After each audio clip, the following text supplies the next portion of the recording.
O sujeito recebe do outro sua própria mensagem de uma forma invertida. Eu tô com essa frase aqui do livro de Lacan, lá do Função e Campo da Fala e da Linguagem, onde ele diz assim, ó: a linguagem humana constituiria, então, uma comunicação em que o emissor, esse aqui que eu chamei de sujeito, o emissor recebe do receptor, então o sujeito recebe do grande outro sua própria mensagem sob forma invertida. E continua o texto aqui no Função e Campo da Fala da Linguagem, página 299 dos escritos. E eu confesso para vocês que eu ainda não sei explicar de uma forma simples, assim, uma maneira rápida, mas isso aqui, gente, tá dando tanto contexto para minha clínica, é muito, muito interessante, porque quando a gente fala, né, o sujeito recebe do grande outro, já começa por aí. Grande outro para a psicanálise lacaniana tem a ver com um lugar. Lugar este que de alguma maneira a gente coloca pessoas, coisas, objetos, principalmente pessoas. E também vem da cultura, pode ser familiar, pode ser questão do trabalho, e a gente coloca ali como algo de uma grande importância. Isso de uma forma muito inconsciente, porque você pode me dizer que não, tal coisa não tem importância na minha vida. Mas quando você vai trazendo isso, por exemplo, numa sessão de análise, a gente vai vendo que tem importância sim. Tanto que, se a gente for olhar um pouquinho a questão de Freud, ele traz algo no sentido que os afetos e desafetos, eles nos afetam. Então, não é só os afetos, mas os desafetos também são importantes. Então, quando ele traz essa tal de mensagem sob forma invertida, é muito interessante, porque não é uma leitura assim tão óbvia. Ah, então vem invertido. Não é de qualquer maneira, até onde foi minha compreensão no momento, tá? Estou decantando ainda essa parte. Mas é muito interessante que tem a ver como se a gente trabalha muito isso na psicanálise lacaniana, a gente não é sem o outro, a gente sempre é em relação a alguma coisa. Então tem a ver essa frase em um sentido assim, quando eu vou mandar mensagem para alguém, isso aconteceu comigo recente, e eu tenho tais sentimentos, pode ser desafetos, não é um desafeto específico com a pessoa, um sentimento interno em relação ao ato de mandar a mensagem.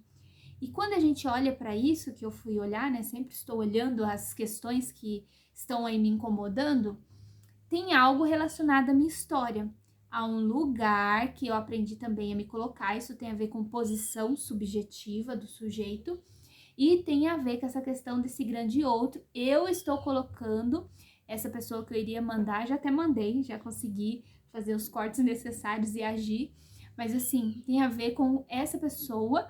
Eu estou colocando ela de uma forma inconsciente, tá? É porque eu analisei, olhei para isso, investiguei para conseguir falar. Em um lugar de grande outro, num lugar de uma super importância, num lugar de algo da minha história. Então, o que eu quero dizer com tudo isso? Deixa eu ver se eu consigo dar um exemplo simples para vocês, que nem você. Se você vai mandar uma mensagem e você se sente de uma determinada maneira, entenda que não é só a pessoa, tem algo seu ali também, tem algo da sua história. Então, se você tem um sentimento, como que eu posso dar um exemplo? Ai, me senti tão boba ao falar de tal assunto, né? Me senti que eu poderia estar incomodando, não sei. Então, quando você tá fazendo o ato ali de mandar uma mensagem, eu queria que vocês entendessem isso, que é isso que Lacan traz aqui, quando ele fala, né, sobre essa questão de uma comunicação, como que a linguagem humana funciona para nós, não é só o fato em si. Você está mandando a mensagem, então tem você, tem a mensagem, tem outra pessoa. Eu quero dizer que tem contextos por trás. Isso é algo do inconsciente operando. E, enfim, eu queria compartilhar essa frase que eu ainda estou decantando, tentando compreender melhor, mas é muito interessante para a gente entender isso. Tem uma outra frase de Lacan também, que ele traz algo assim: o sucesso da comunicação é o mal entendido. Repetindo, o sucesso da comunicação é o mal entendido. Então, você fala uma coisa, o outro entende outra. Depois que você falou, parece que aquilo vira uma outra coisa também para você, em alguma medida. Isso tem a ver com essa frase também, em um sentido de que não é só você e uma outra pessoa e uma fala. é você, a outra pessoa fala, e a história dela, mais a sua história, mais o que vai virar isso aí, quase um liquidificador, vamos dizer assim. Enfim, quis compartilhar aqui um trechinho do estudo atual. Pretendo hoje, se tiver oportunidade, porque hoje não é eu que levo o caso, né, na supervisão, que eu vou ir com a minha supervisora, a médica e psicanalista lacaniana Lorena, pretendo levar, se entrar nesse contexto, perguntar um pouco mais disso para mim se implicar mais no estudo, porque o psicanalista tem essa questão desse tripé, se implicar, né, aí tem a sua questão de análise, tem a questão da teoria, você faz formação, mas você continua estudando a teoria que você quer se dedicar, eu ando se dedicando a Lacan. Tem a questão da supervisão, que é essa que eu vou fazer hoje mais tarde, agora acabei de sair dos 2 últimos atendimentos de análise pessoal, mas é na supervisão que a gente olha algo da nossa clínica, que a gente linka com os estudos atuais, que a gente linka às vezes com alguma coisa nossa mais pessoal, né? Que nem essa frase eu comecei a linkar também um pouco com a minha história aí, com o que estava se passando em um fato do meu dia. Então eu quero dizer isso para você, que tem coisas que você se sente travado, travada, você fala, nossa, eu procrastino isso, eu me saboto, e às vezes você não entende por quê.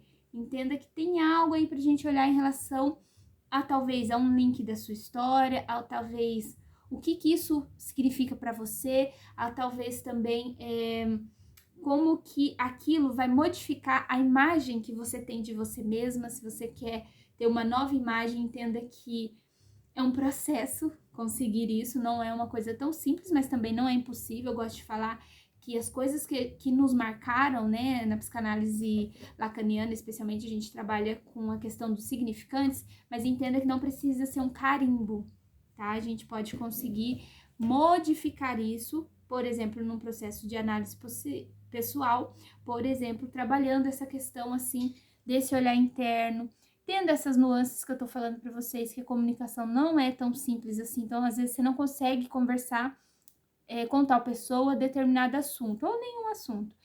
Então, você pensa, será que sou eu que não sou muito inteligente? Será que sou eu isso ou aquilo? Não se trata só disso. Se trata de algo aí de como você se vê, como você se posiciona na vida, como você se posiciona com o outro, como você se posiciona principalmente diante do seu desejo. Até tenho uma promessa, eu quero fazer um vídeo para vocês sobre desejo também, porque desejar envolve olhar para algo de falta, né? A gente só deseja aquilo que falta. Lacan traz algo disso, mas tem movimentos que a gente tem que estar fazendo em direção ao que a gente diz querer, aos nossos desejos, e isso é a vida. Enfim, queria conversar sobre isso com vocês. Não deixem de curtir esse vídeo, manda para um amigo seu, se você acha que faz sentido, seja um amigo psicanalista, seja alguém que quer começar a olhar, ter esse olhar interno para si, trabalhar um autoconhecimento mais profundo, ligado a questões do inconsciente. Enfim, quero deixar aqui esse convite. Eu sou a Larissa Daniele, sou psicanalista clínica e também supervisora. Logo mais aí estou começando um novo projeto, que é a mentoria, uma mentoria de autoconhecimento profundo, que chama Mentoria Soltar, onde a gente vai trabalhar ali 4 pilares em 7 encontros. Enfim, esse já é um outro assunto, mas quis compartilhar isso com vocês, esse estudo que eu tô aqui há horas tentando compreender, né, desde ontem, olhando para essa frase específica. Já tinha ouvido dela, mas assim, me implicar nela, me implicar na minha clínica e no meu inconsciente é recente, então ainda tô decantando muita coisa, mas achei interessante compartilhar. Tchau, tchau!